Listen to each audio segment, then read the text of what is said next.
안녕하세요. 예, 제가 준비한 설교를 먼저 올리고 시작하겠습니다. 잠시만 기다려 주세요. 네. 자,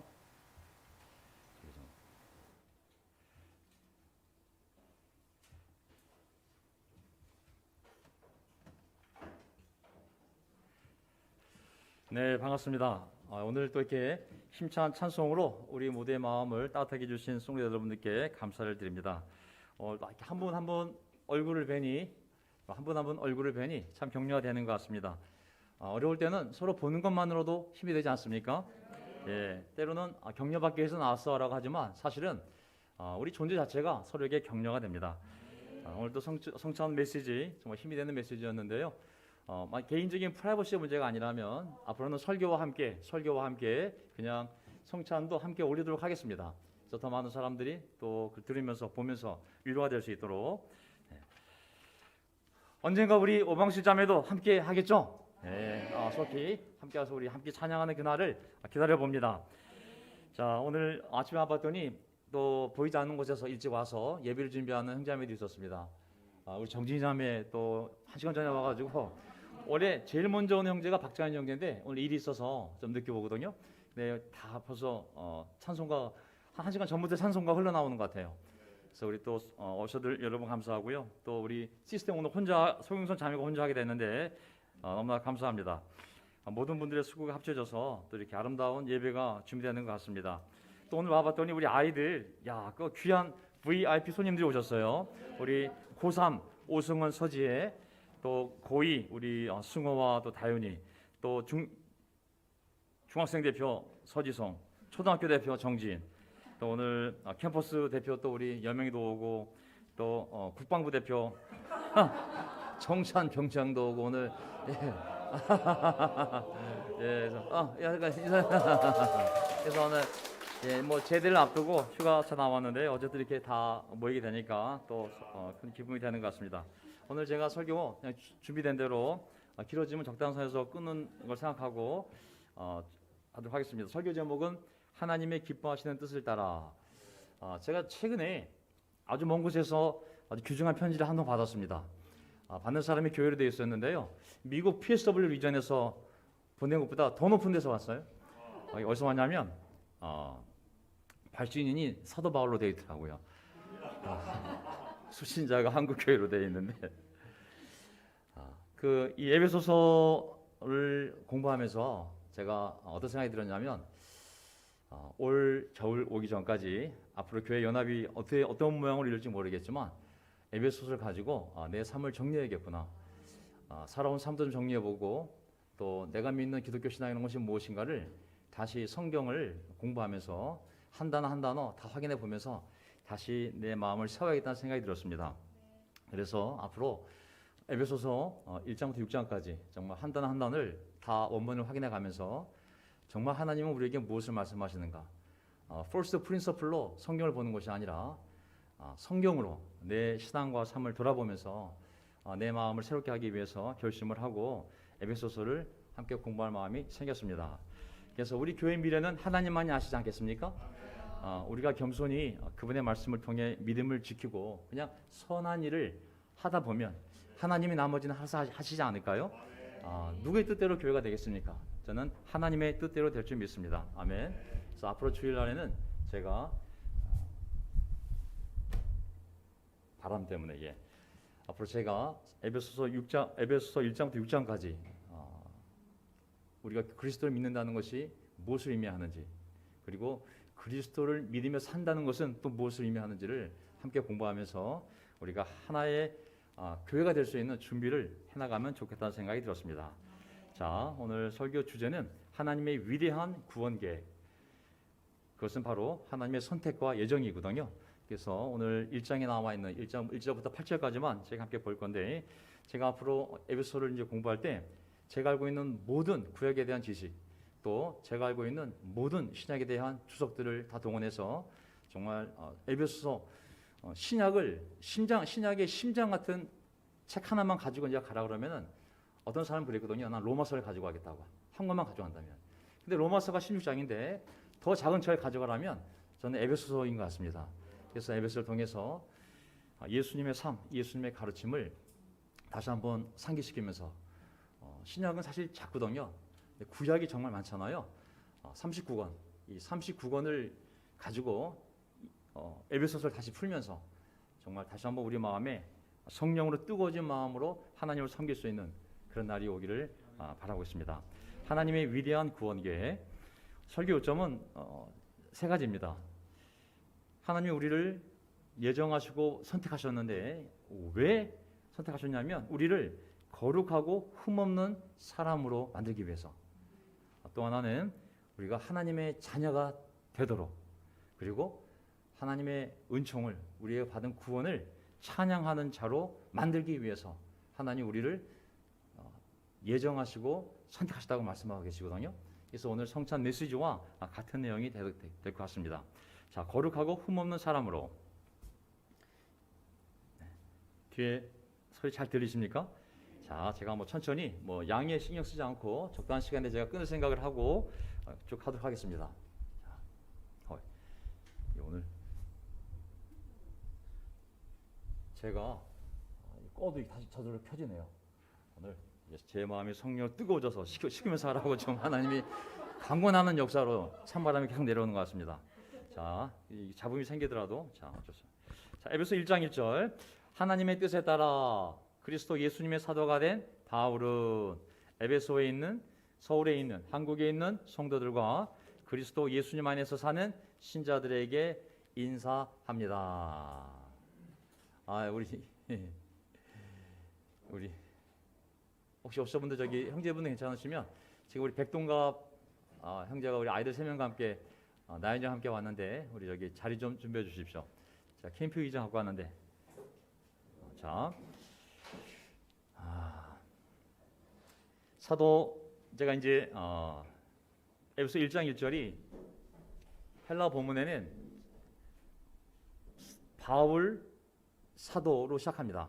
바울 사도로. 자, 바울 사도는 어떻게 사도가 되냐면 하나님의 뜻에 따라 된 것이죠. 저는 모든 것이 하나님의 뜻에 따라 된 줄 믿습니다. 아멘. 사도라는 것은 하나님이 보낸 자들이라는 뜻이잖아요. 그래서 하나님께서 자기를 대신하여 예수님을 아들을 보내셨고 그 아들은 다시 자신을 대신하여 사도들을 보냈습니다. 하나님의 뜻에 따라 세워졌고 보내진 거잖아요. 그 사도가 이 쓴 편지도 하나님의 뜻에 따라 쓰여진 줄 믿습니다. 아멘. 그들이 성도가 되고 신자가 된 것도 하나님의 뜻인 줄 믿습니다. 우리 삶의 모든 일은 하나님의 뜻인 줄 믿습니다. 여기까지 우리가 모여 있는 것, 이것도 하나님의 뜻인 줄 믿습니다. 앞으로 우리가 어떻게 살아갈까요? 그것도 하나님의 뜻 아닐까요? 어려움을 겪는다 할지라도 하나님의 뜻이라면 이길 수 있는 힘도 우리에게 주시지 않을까요?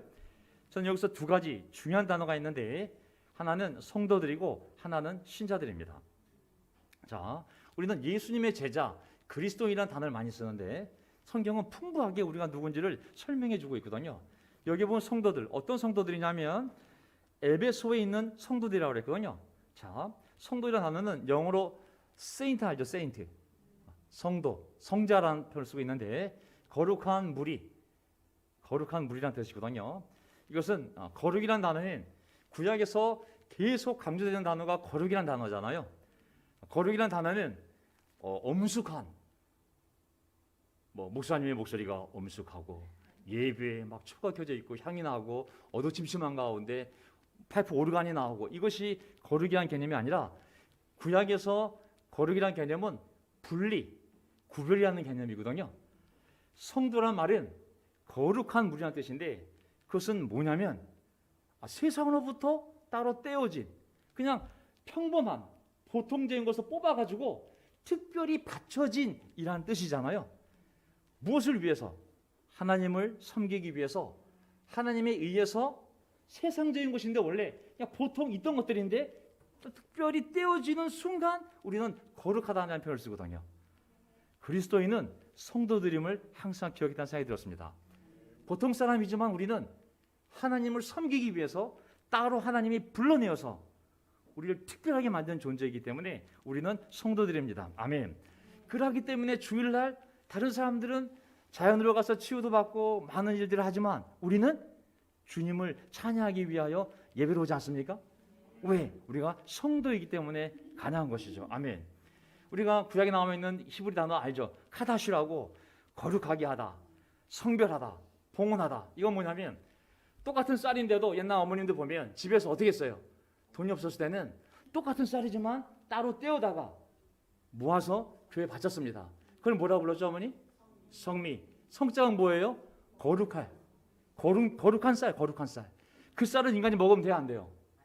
그거는 이미 하나님께 바치를 결정한 순간 일반 쌀로부터 분리되어지고 구별되어질 쌀이에요. 이것은 오직 어디로 가야 돼요? 하나님께 가야 되는 거예요. 하나님께 갈 쌀로 자기가 밟아 먹으면 그게 살이 되겠어요?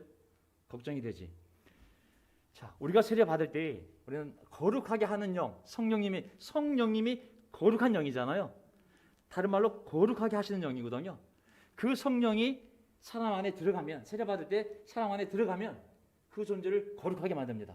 그건 뭐냐면, 무슨 말이냐면, 이제 이 사람은 하나님을 찬양하기 위해서 보통 사람이지만 따로 떼어져서 분리되어져서 교회에 모여서 하나님을 찬양하는 자, 하나님께 예배드리는 자, 하나님을 전하는 자로 하나님이 픽아웃, 뽑아낸 것을 얘기하는 거거든요. 아까 이사야서에서는 지명하였다고. 바로 그것이 성도들의 의미인 줄 믿습니다. 아멘. 우리는 성도들입니다. 아멘. 우리는 이미 세상에 살고 있지만 거룩한 영역으로 넘어왔어요. 왜? 하나님 우리를 뽑아서 각 집안마다, 나라마다, 지역마다, 집안마다, 직장마다 하나님이 다 뽑아서 우리를 성도로 만드신 줄 믿습니다. 아멘. 그래서 우리는 세상과 다르게 살아가야 됩니다. 아멘. 저기 우리 캠퍼스 들어갈 우리 수훈이도 있고 또 여기 우리 아이들도 많이 와 있지만 저 아이들은 똑같은 세상 아이들이 아니에요. 성도예요. 성도. 네. 자, 그 다음에 또 하나 단어가 뭡니까? 여기 보면 성도들이며 동시에 신자들이에요. 신자들. 신자라는 단어를 우리는 안 좋아했어요. 우리는 예수 믿는 사람 그 정도가 아니라 썬데이 크리스천이 아니라 우리는 솔드 아웃된 완전히 다 바친 예수님의 제자입니다. 우리에게는 제자라는 단어만 쓰지 그리스도인들, 신자, 성도 이런 단어 쓰지 마세요. 이런 분위기가 있었거든요. 그 요점 때문에. 하지만 성경은 분명히 우리를 신자들이라고 얘기하거든요. 믿는 자들. 그래서 뭐냐면 누구를 믿냐면 예수 그리스도를 믿는 이라는 뜻이거든요. 자, 우리가 찬양할 때 얘기할 때 제가 어떤 말씀을 인용하면 여러분들 뭐라고 말씀하십니까? 아멘 하시죠? 아멘이라는 것은 부사잖아요. 믿습니다. 그렇게 될지어다. 그렇게 될지어다. 근데 그것은 히브리 동사 어디서 왔다 그랬어요? 아만. 진실하다, 확고하다, 믿는다라는 동사가 왔다 그랬잖아요. 자, 이 신자라는 건 뭐냐면 하나님을 완전히 믿는, 신뢰하는 사람을 우리는 신자들이라고 부르거든요. 우리는 누구냐면 하나님을 진심으로 믿는, 진짜 믿는, 정말 신뢰하는, 그래서 하나님께 모든 것을 맡길 수 있는 사람들이라는 의미에서 신자들이라고 성경은 우리를 얘기하고 있습니다. 아멘. 우리는 성도들이요, 그리고 신자들입니다. 아멘.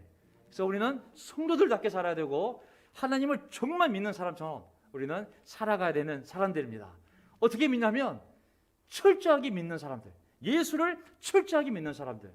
신자들은 신자들인데 어떤 신자들을 했어요? 본문에 뭐라 나왔어요? 그리스도 예수님 안에서 사는 신자들이라고 그러거든요. 그리스도 예수님을 분명하게 믿는 신자들 여러분에게 인사한다고. 예수를 이해하는 사람 아닙니다. 예수를 좋아하는 사람 아닙니다. 예수를 신뢰하는 100% 믿고 따라가는 사람들에게 인사합니다. 이게 우리의 정체성임을 꼭 기억하시기 바랍니다. 아멘. 네. 자, 그래서 어떤 내용을 보냈냐면, 자, 에베소 1장 2절. 하나님 우리 아버지와 주 예수 그리스도에게서 은총과 평화가 여러분에게 내리기를 빕니다. 여기 보면 주석서를 보면 어떻게 주석을 하냐면 보통 신학자들이 이것은 관례적으로 관용적으로 편지를 쓸 때 이런 식으로 공통적으로 쓰는 내용입니다 하고 넘어가는 경우가 있어요. 근데 그런 분석이 필요한 것이 아니라 우리 1장 2절부터 또 한 단어 한 단어 우리가 잘 생각해보고 싶습니다. 자, 여기 보면 하나님 우리 아버지죠. 자, 가로치고 뭐라고 그랬어요? 우리 아버지 하나님이라고 되어 있죠. 어디서 꺼내야 돼요? 우리 아버지 하나님이에요? 아니면 우리 아버지 하나님이에요. 그렇죠? 위에 보면 답이 나와 있죠. 하나님이 우리 아버지잖아요. 그래서 우리 아버지 하나님이에요. 영어로는 God our Father. 잘 끊어야 됩니다. 우리 아버지 하나님이 되는 게 아니라 우리 아버지 하나님, 하나님 우리 아버지와 주 예수 그리스도에게서 은총, 은혜와 평화가 여러분에게 내리기를 빕니다. 사도 바울이 교회 편지 보낼 때 가장 중요한 개념, 인사를 쓸 때 제일 먼저 나오는 개념이 뭐냐면 바로 이 하나님의 은혜와 평화입니다. 왜냐하면 이 두 가지가 없이는 인간이 살 수가 없습니다. 아멘. 하나님이 주는 은혜가 없이 그리고 하나님에 의해서 만들어진 평화가 없이 인간은 살아갈 수가 없습니다. 우리는 하나님의 은혜 가운데 여기까지 온 것이며 지금도 은혜 아래에서 살아가고 있고 앞으로 살아갈 날들도 하나님의 은혜 아래서입니다.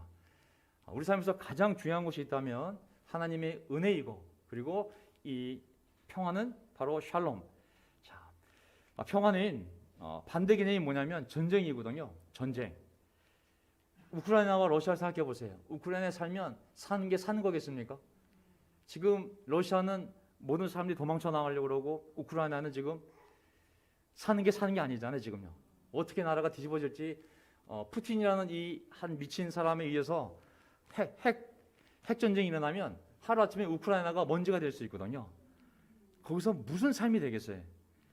평화가 있어야 먹어도 먹는 것이고 잠을 잘 자는 것이지 평화가 없으면 전쟁의 한가운데면 사는 것이 아니거든요.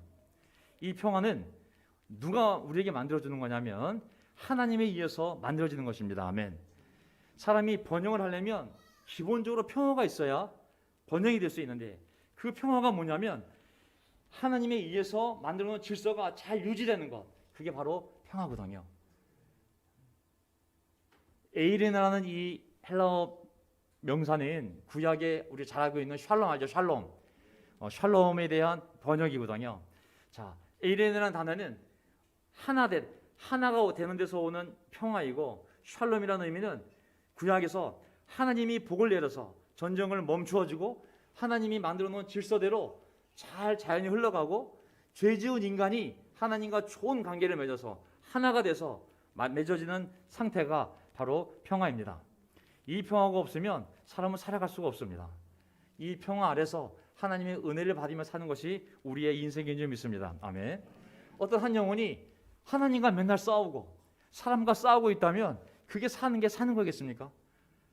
하나님은 어지러움, 다툼, 무질서, 혼란의 하나님이 아니시고 샬롬의 하나님 그리고 안녕의 하나님이신 줄 믿습니다. 아멘. 여러분 모두 안녕하십니까? 샬롬, 샬롬. 네. 우리가 힘들어도 뭐 경제적으로 힘들 수도 있고 아이들 문제, 많은 부모님 문제. 제가 교회 이제 20년, 제가 94년에 이제 전임이 됐으니까 이제 30년 횟수로 가게 됩니다. 그 가운데 두 번 정도 제가 이 전임 생활이 어려워서 제 스스로 그만두고 다시 들어온 적이 있었는데 두 번씩이나 교회를 보면서 한 번도 쉬운 적은 없었던 것 같아요. 특히 지금 교회 모습을 보게 되면 우리 어머니 아버님들이 이제 야 여기 오는 게 대단하다는 생각이 들었어요. 야 저분들이 여기 오려면 동네를 내려와서 버스를 타고 전철을 타고 이 언덕을 올라와야 되는데 최소한 2시간인데 야 정말 쉬운 이 발걸음이 아니구나. 또 우리 결혼부들을 보면 이 3대에 걸쳐 있어가지고 우리 부모님을 돌봐야 되고 또 자기 자신도 필요가 많지만 우리 아이들이 중학교, 고등학교, 대학교 정말 필요가 많을 때이기 때문에 야 은퇴라도 은퇴할 수가 없는 정말 이 부부가 맞벌이를 하고 너무나 힘든 시대에 우리 결혼부들이 갇혀 있구나. 제가 어찌 때는 교회를 못 나와도 나오란 말을 못 하겠어요. 야 뭐 다 이유가 있겠지. 이렇게 바쁘고 힘든데 부모님도 찾아뵈야지, 애들도 뭐 신경 써야지. 야 또 먹고 살기 위해서 정말 부부가 노력하는데 아유 야 다 이유가 있겠지. 지난 3년 동안 교회 나오라는 말보다 안 나와도 된다는 얘기를 더 많이 했던 것 같아요, 사실은. 제가 일부러 코로나 핑계를 대고 그냥 최소 인원만 나오세요. 여러분 온라인으로 들어오시고 주중예배 나올 생각하지 마시고 주중예배 그 늦게 끝나는데 여기 교회 와가지고 또 집에 가려면 1시간, 오는데 1시간, 밥 먹는데 1시간 그냥 집에서 집중해 들으세요. 그냥 최소 인원만 주중예배 나오세요. 주중예배 지금 최소 인원 6명만 나오고 있어요. 괜찮습니다. 근데 이제 코로나가 회복이 되니까 그래도 교회는 모여서 얼굴을 보고 격려해야 힘이 나거든요. 그래서 이제 다 모이자고 말씀을 드린 거지만 어쨌든 이런 어려운 상황 가운데 하나님이 은혜가 없이 어떻게 우리가 살아갈 수 있을까? 우리의 건강, 우리의 가족, 자녀들, 부모님 과연 내 손으로 뭘 할 수 있을까? 아니 내가 아무리 염려하고 걱정을 해도 내가 정말 내 자식 하나 마음대로 못하는데 내 부모님을 내가 어떻게 할 수 있는지 정말 고민과 걱정만 많지 내가 할 수 있는 것이 무엇이 있는가 생각해 보면 기도의 제목은 항상 하나님 은혜를 베풀어 주십시오. 저희 부모에게 은혜를 베풀어 주시고 제 못난 자식들에게 은혜를 베풀어 주십시오. 네, 은혜.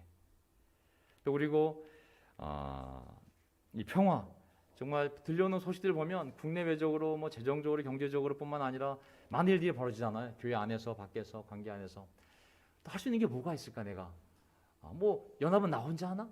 내가 해도 멤버들이 싫어하면 할 수가 없는 거고 내가 반대해도 멤버들이 하자면 하는 거고 우리가 하자고 해도 딴 쪽이 안 하자면 또 못 하는 거고 야 하나님의 은혜로 이루어지는 것이지 성령께서 연합의 띠로 묶어준 것이 연합이지 우리 힘으로 될 수 있는 것도 아니겠구나. 모든 것이 하나님의 은혜고 모든 것이 하나님이 주는 평화가 있어야 되는구나 라는 것을 생각해 보았을 때 왜 사도 바울이 제일 먼저 하나님 우리 아버지와 그리고 우리 주님 예수 그리스도로부터 여러분에게 하나님의 평화와 하나님의 은혜가 있기를 간절히 바랍니다. 그 말이 저는 굉장히 마음에 와닿았어요. 그냥 신학적으로 이건 편지에 항상 모든 서신서에 나오는 한 구절이야 라는 해석보다는 저에게 간절한 두 단어가 여기 나오는 걸 보면서 정말 진짜 이 바람대로 저와 이 가정과 이 교회 하나님의 은혜와 평화가 가득 넘쳐나기를 안녕하기를 바라봅니다. 아멘. 우리 주님 예수 그리스도의 아버지 하나님 찬양 받으소서. 표준세 보니까 좀 다를지 모르겠지만 제가 일부러 그냥 문자 번역을 한번 해봤습니다. 자, 예수님이 누구냐면 예수 그리스도가 누구냐면 우리 주님이잖아요. 근데 하나님이 누구냐면 우리의 주님이신 예수 그리스도의 아버지죠. 그렇죠? 하나님은 우리의 주님이신 예수 그리스도의 아버지시죠. 그 하나님 찬양 받으소서. 3절을 보게 되면 또 주석서를 보게 되면 신학자들은 이거 그냥 사도 바울은 서신서에 항상 1번 뭐 은혜와 평화 있기를 바란다. 아니 1번 어디에 사는 성도들에게 2번 은혜 평화 있기를 바란다. 3번 하나님 찬양 받으소서. 형식적인 문구라고. 전 이게 형식적인 문구로 느껴지지 않았어요. 이 3절 안에는 구약의 39권의 책이 다 들었다는 생각이 들었습니다. 성경은 하나님을 찬양하는 책이에요. 왜 우리를 성도로 만들고 신자로 만들었냐면 나를 찬양하라고 하나님이 그렇게 우리를 예정하고 선택하신 거거든요. 교회를 왜 세우셨을까요? 우리끼리 서로 격려받으라고 세운 것이 아니라 하나님이 찬양받기 위해서 이 교회를 세우신 줄 믿습니다. 아멘. 예배의 가장 중요한 게 설교라고 생각하십니까? 저 그렇게 생각하지 않습니다. 하나님을 찬양하는 것이 제일 중요하다고 생각합니다. 우리가 주중예배 때 배웠죠. 지난 주중예배 때 뭐라고 나왔어요? 히스기야 왕이 다시 하나님의 성전을 회복하고 제사를 회복하려고 했을 때 각 가문의 대표를 불렀어요. 이스라엘 민족을 대표하는 사람을 6명 불렀어요. 6명이 아니라 6부류로. 첫째, 레위 지파의 3대 가문 있잖아요. 누구 있었어요? 고핫, 게르손, 무라리. 그 집안의 대표들 다 와. 그다음에 또 누가 있었어요? 3명의 송리더 대표를 불렀어요. 그게 누구냐면 여도둔, 아삽, 또 한 명 누구예요? 여도둔, 아삽, 해만. 제가 말씀드렸죠. 이 세 사람 다 누구라고 그랬어요? 선견자. 선견자는 선지자요, 예언자인 거, 대언자인 거예요. 송리더가 노래만 부르는 사람이 아닌 거예요. 그래서 송리더는 뭐 찬양하기 좋아하시는 분, 함께 찬양하기 좋아하시는 분, 그냥 찬양 좋아하시는 분 다 모이세요가 아니라 선지자들이 찬양하는 사람들이었어요. 아니 예언자들은 예언한 내용이 별로 없어요. 하나님을 찬양한 사람들의 그 가사는 10회에 다 나와 있어요. 왜? 하나님을 본 사람이 찬양할 수 있거든요. 이게 노래 부르고 싶은 사람, 목소리 있는 사람이 아니라 내가 말씀에 감동을 받고 내가 정말 야, 이 말씀 내가 찬양하고 싶어. 내가 이번 주 가서 정말 찬양해야지. 하나님을 본 사람들, 하나님의 감동을 받는 사람들이 내가 회중과 함께 이 노래로 하나님을 찬양해야지. 그런 사람들이 우리의 찬양을 인도하는 거거든요. 저는 하나님의 보좌는 어디에 있는가? 딱 하나님의 보좌를 바치고 있는 두 가지 뭐냐면 하나는 하나님의 영광 또는 하나님의 찬양, 이 두 가지. 이 두 개 위에 하나님이 좌정하고 계신 거거든요. 하나님 찬양 받으소서. 우리 송리도 참 여러분 감사합니다. 아멘. 우리 장인 형제가 이제 여기 시스템 하면서 가끔 알려주거든요. 자기가 들어보면 자매들의 소프라노 소리가 잘 들린대요. 근데 그 소리가 없으면 찬양이 좀 약간 비단해 보인대요. 야, 하나님이 다 듣지 않겠어요? 이 찬양 모습을. 찬양이 얼마나 중요하냐 우리 삶에서. 그냥 순서적으로 모든 서신서에는 1번 어디에 사는 성도들에게 누가 썼음, 2번 하나님의 은혜가 평화가 함께하기를, 3번 하나님 찬양받아서, 이 형식이 아니라 이 찬양이 얼마나 중요하냐면 창세기 14장 19절 보게 되면 이 멜기세덱 아시죠? 멜기세덱 대제사장 이 아브라함을 만나는데 보세요. 19절. 그가 아브라함에게 축복하여 이르되 천지의 주제이시요 지극히 높으신 하나님 아브라함에게 바라크 복을 주시옵소서. 그리고 너희 대적을 너의 손에 붙이신 지극히 높으신 하나님을 찬송할지로다. 둘 다 바라크예요. 바라크라는 축복이라는 히브리 단어에는 복을 받다, 복을 빌어주다, 그리고 찬양하다가 다 들어있어요. 앞에 있는 복을 주옵소서도 바라크고 하나님을 찬양한 것도 바라크예요. 이 멜기세덱 대제사장이 하나님과 인간 사이에 서서, 하나님과 아브라함 사이에 서서 하나님께는 하나님 저 아브라함에게 복을 내려주세요. 그리고 아브라함에게 아브라함아 너는 너에게 승리를 준 하나님을 찬양하여라. 찬양 정말 중요한 거거든요. 찬양. 역대상 36절 우리가 이제 이 이스라엘 역사 왕들의 역사를 보고 있는데 여호와 이스라엘의 하나님을 영원부터 영원까지 송축할지어다 하니 모든 백성이 아멘 하고 여호와를 불렀더라가 아니라 찬양하더라고요. 성경은 모든 제사 하이라이트는 하나님을 찬양하는 거거든요. 사실 하나님 찬양하는 거. 역대하 30장 21절 예루살렘에 모인 이스라엘 자손이 크게 즐거워하여 7일 동안 무기절을 지켰고 레위 사람들과 제사장들은 날마다 여호와를 칭송하며 큰 소리 타는 악기를 울려 여호와를 찬양하였으며, 야, 일주일 내내 하나님을 찬양한 것이죠. 아멘, 아멘. 저는 우리 뒤에 이제 우리 아기들 저게 소리 내는 것에 대해서 우리가 다 기쁜 마음으로 받아들이기 바랍니다. 아멘. 지금 아기처럼 귀한 생명이 어디 있습니까? 아기 소리 듣는 게 저는 축복이라는 생각이 들거든요. 그래서 집중하는데 어떤 방해가 될지 모르겠지만 어떻게 생각해 보면 저 생명이 우리에게 축복인 거거든요, 사실. 그래서 편한 마음으로 들으시기 바랍니다. 아멘. 사부리 나가지 마시고 계속 아이 달래면서 계속 설교 들으시기 바랍니다. 예.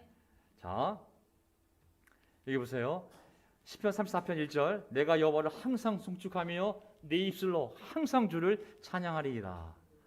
시편 48편 1절 여호와는 위대하시니 우리 하나님의 성 거룩한 산에서 극진히 정말 극진히 찬양 받으시리로다. 아멘. 저는 우리 교회 안에 이 멋진 찬양 송리더가 있는 것에 대해서 너무 감사하고 또 우리가 이렇게 주일 아침에 주중에 온 마음으로 찬양할 수 있는 이런 시간들이 있어서 너무나 감사드립니다. 우리가 주중에 몇 분 찬송하죠? 주중에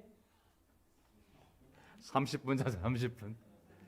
7시 45분부터 8시 15분까지 찬송을 합니다. 전 앞에 나와서 찬양을 듣는데 30분이 너무 빨리 지나가요.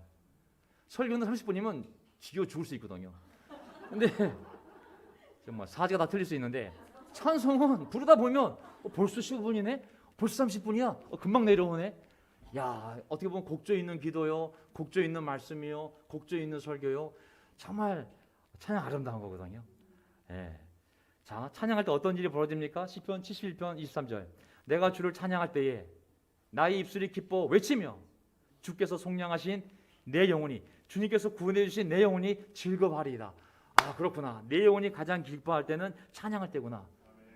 내 영혼이 기뻐할 때는 정말 하나님을 찬양할 때이구나. 구원받은 자들이라면 그 찬양이 기쁨이 될 줄 믿습니다. 아멘. 여기서 집에서도 찬송하시고 또 우리 교회 와서 계속 찬양합시다. 아멘. 우리 성도 여러분들은 계속 큐티를 통해서 하나님을 먼저 보고 하나님의 음성을 듣고 그 감동을 가지고 와서 정말 새로운 노래를 가지고, 여러분 이렇게 아름다운 찬송이 있어요. 야, 이렇게 좋은 멜로디로 아름다운 가사를 담은 이 찬송이 있어요. 제가 이 찬송을 듣는데 너무 위로가 됩니다. 이 찬송을 들을 때 저는 설교보다 더 강력한 힘을 줘요. 저는 이 찬송을 보면 눈물이 납니다. 우리 방송망제가 매주 찬송을 하나씩 보내줘요. 형제들에게 들어보라고. 본인은 듣는지 않는지 모르겠지만 저는 매주 듣고 있어요. 정말 때를 들으면서 그 가사를 보면서 하루를 시작을 하거든요. 정말 찬송 정말 아름다운 겁니다. 자, 그러면서 뭐라 그러냐면 왜 하나님을 찬양해야 되냐면 이제 찬양해야 될 이유가 나옵니다.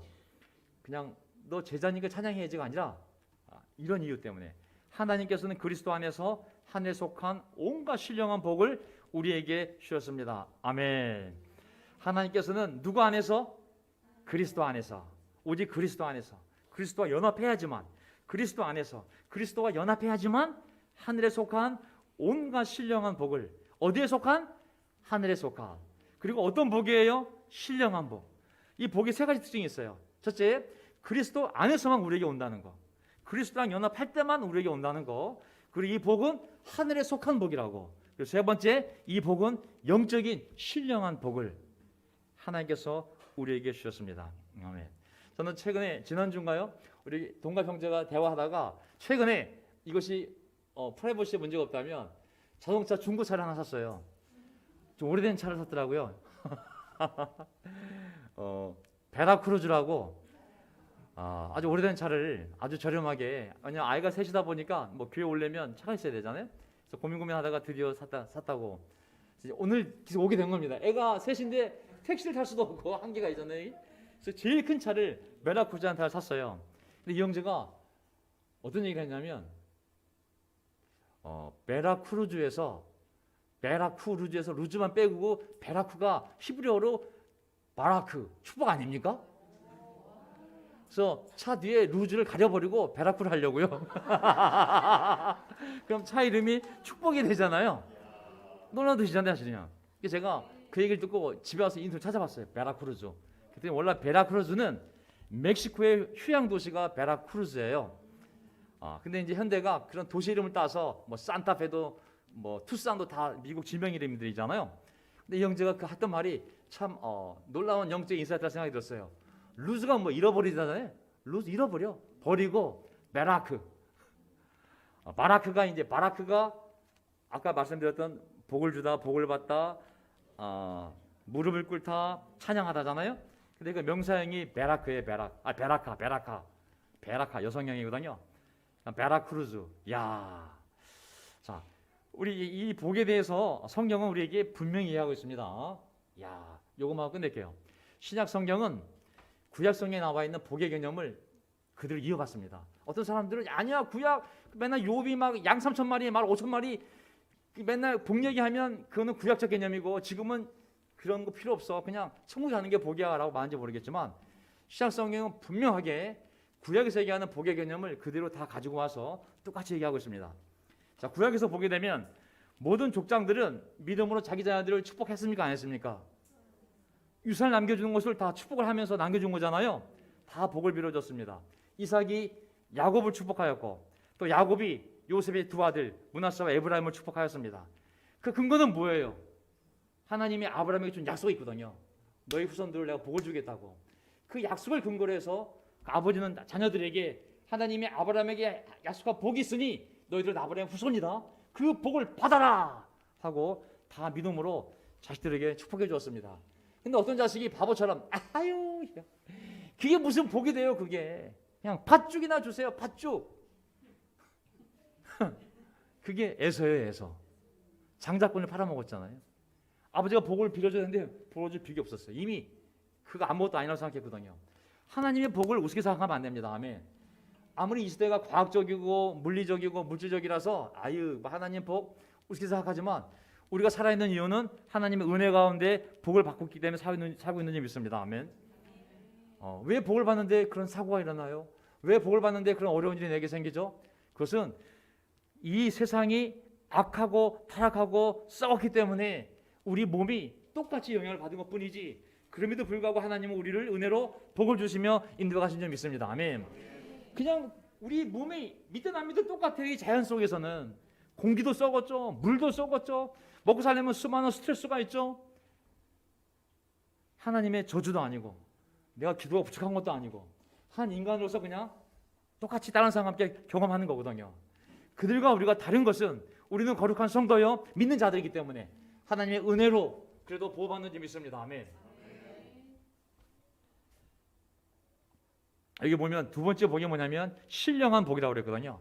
신령한 복. 그냥 복이 아니라 신령한 복. 보니마티코스. 자, 구약 성경을 보게 되면 항상 복 앞에 어떤 걸 붙였냐면 신령한이라는 단어를 붙였어요. 신령한 복을 주셨다. 신령한 노래, 신령한 지혜, 신령한 음식, 신령한 물, 신령한 빵. 그리고 우리는 신령한 사람이기 때문에 신령한 것을 가지고 신령한 것을 설명한다. 생각나시죠?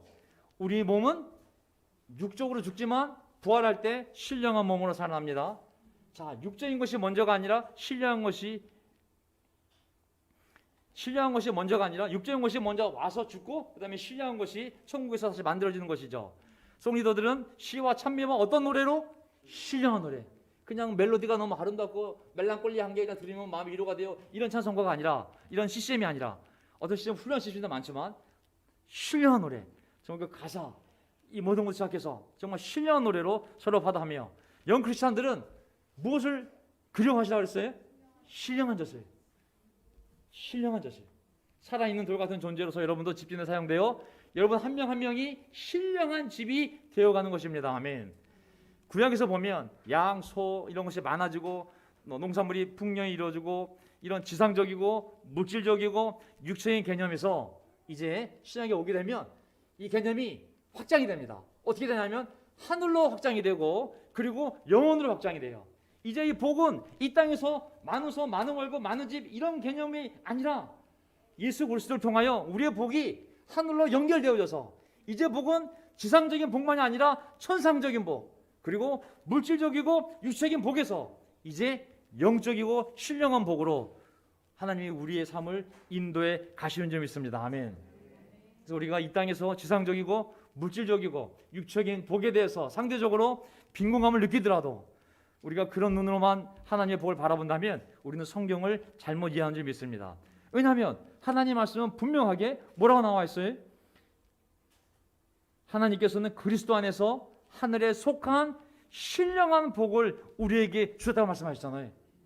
우리의 복의 개념이 이제 하늘에 속한 신령한 복으로 바뀌어야 되는 줄 믿습니다. 아멘. 다만 그것은 그리스도 안에서만, 그리스도랑 연합할 때만 우리에게 주어진다고 말씀하고 있는 것이죠. 자, 제가 뭐 준비한 설교는 많지만 적당한 선에서 끝낸다고 그랬죠. 사실 저는 토요일이 되면 딱히 계획을 잡지 않습니다.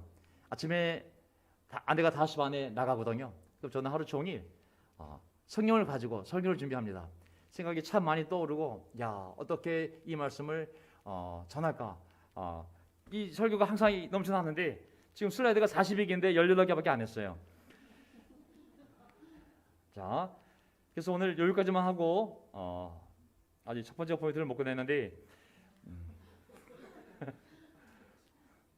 선택까지 가야 되는데, 야,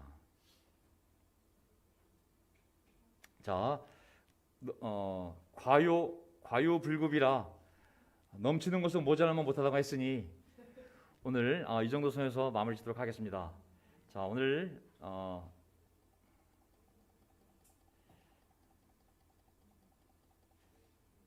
설교 주제는 이제 하나님의 위대한 구원 계획에 대해서 하나님의 선택과 예정이 나타나는데 아직 선택을 들어가야 되는데 선택까지 들어가지 못했습니다. 이제 배경 설명을 하게 되었는데, 자, 오늘 거룩하고 흠없는 사람으로 하나님의 자녀로 하나님의 은총을 찬양하는 자로 우리를 이제 예정하고 선택을 하셨는데, 어쨌든 우리가 하나님의 성도들과 신자들임을 항상 기억합시다. 아멘. 그리고 하나님의 뜻에, 모든 것을 하나님의 뜻에 따른다는 것을 기억하시고, 그리고 오늘 본문에 나와 있는 것처럼 우리 삶의 가장 중요한 것은 하나님으로부터 오는 예수 그리스도로 오는 은총과 평화입니다. 아멘. 이 두 가지만 있으면 우리는 살 수 있어요. 아멘. 이 두 가지가 없으면 아무리 세상이 잘 돼도 우리는 살 수가 없어요. 근데 이 두 가지는 오직 하나님을 통해서 온다는 것을 성경이 얘기하고 있는 것입니다. 그러하기에 우리는 하나님을 찬양해야 됩니다. 아멘. 우리 삶의 중심은 하나님을 찬양하는 것입니다. 개인적인 삶에서 함께 예배를 드릴 때 하나님을 찬양하는 것을 항상 우리 삶에 기도할 때 항상 감사하며 하나님을 찬양한 것을 항상 생각하시기 바랍니다. 자, 우리가 받는 복은 어떤 복이라고 그랬어요? 예, 신령한 복이요, 하늘에 속한 복이요, 오직 그리스도랑 연합될 때만 우리에게 주어지는 복이에요. 너희가 내 안에 있지 않으면 던져져서 버려져서 말라서 사람들이 밟은다고 그랬잖아요. 우리가 그리스도 안에서 연결되어질 때 우리의 복은 하늘의 복과 연결되어지고, 그리고 성령님만이 줄 수 있는, 하나님이 줄 수 있는 신령한 복을 하나님이 우리 삶의 모든 영역에 허락하실 줄 믿습니다. 그런 믿음을 가지고 다음 주일날 다시 또 5절부터 함께 강도를 해나가도록 하겠습니다. 자, 우리 기도하고 마지막 찬송 준비됐죠? 예.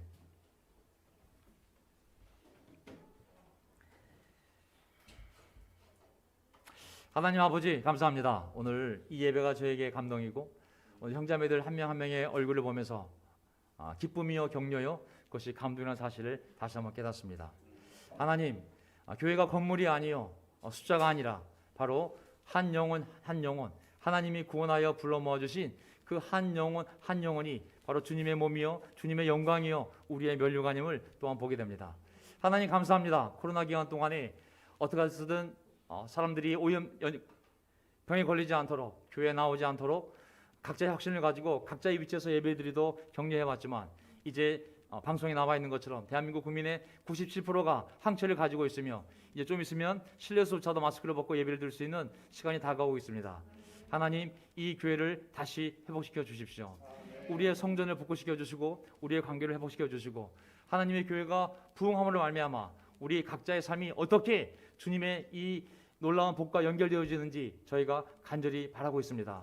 하나님, 우리의 예배를 회복시켜 주시고 우리의 관계를 회복시켜 주시고 우리의 마음속에 다시 한번 주님의 귀한 말씀의 싹들이 자라날 수 있도록 저희의 마음을 인도해 주시기를 간절히 바랍니다.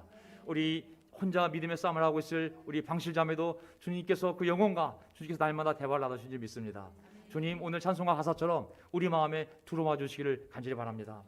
모든 혼란을 뒤로하고 또 어려움을 뒤로하고 주님께서 우리 안에 들어오셔서 우리가 예수님과 연합되기만 한다면 모든 것은 하나님의 은혜와 평화 가운데 다 해결될 줄 믿습니다. 좋은 일도 지나가고 나쁜 일도 지나가고 눈물도 지나가고 슬픔도 지나가고 기쁨도 지나갑니다. 남는 것은 오직 주님의 말씀과 주님의 나라와 주님의 영광과 그것을 위하여 수고했던 우리의 수고들은 결코 사라지지 않을 줄 믿습니다. 이제 9월이 지나가고 10월 새로운 한 달이 시작되어질 때 하나님, 미국에 괌에 있는 한 형제를 통하여 우리가 연합할 수 있는 교회들이 모여서 함께 그 입술을 통하여 하나님이 어떤 계획이 있는지를 함께 듣기를 또 간절히 원하오니, 다음 주 10월 2일 날 분당에서 그가 초대되어서 하나님의 말씀을 전할 때 우리가 또 그의 말씀을 통하여 위로받기를 바라고 새로운 힘을 받기를 또한 간절히 기도드립니다. 하나님, 저희를 다시 일으켜 세워주시옵소서. 육체적으로 약한 자들에게 힘을 주시고 지령적으로 어려운 자에게 도움을 주시고 우리의 필요로 하시는 주님, 우리를 다시 일으켜 세워주시고 우리 아이들도 좀 학교 공부뿐만 아니라 더욱더 영적이 되어서 하나님의 평화와 하나님의 은총 가운데 우리 아이들이 학교를 잘 마치고 하나님이 원하시는 그곳에, 하나님이 원하시는 대학에 그들이 갈 수 있도록 도와주시기를 간절히 바라오며 우리의 주님이신 예수 그리스도의 이름으로 기도합나이다. 아멘.